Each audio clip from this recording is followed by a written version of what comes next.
So here we are told to find the value of y. Y is a missing angle in this polygon. So our first step is identify the polygon. How do we identify the polygon? We identify the polygon by the number of sides the polygon has. So this polygon has 1, 2, 3, 4, 5 sides. Polygon has 5 sides.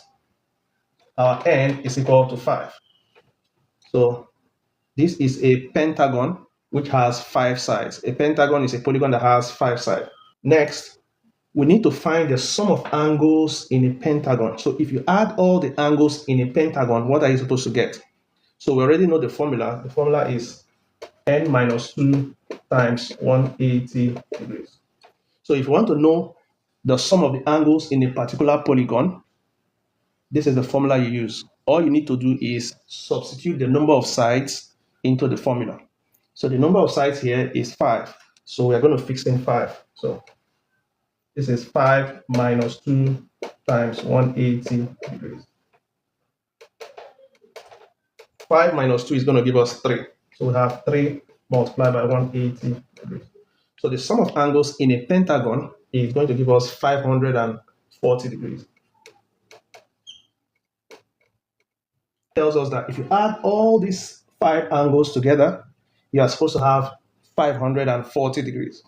If you remember, when we solved sum of angles in a quadrilateral, the first example, our sum was 360 degrees.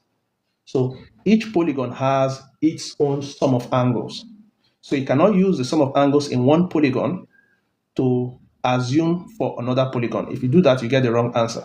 So y plus 85 degrees, I'm going clockwise, plus 103 degrees, plus 68 degrees, plus 121 degrees.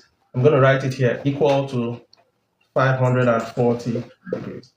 So when you add all these angles, you're going to get 540 degrees. So the next thing we do is sum all the known angles together.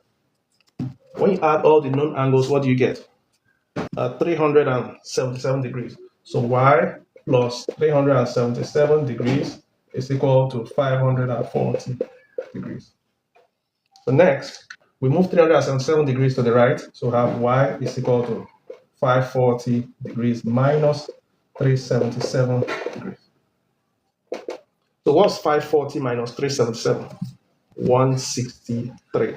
So the value of this missing angle is 163 degrees.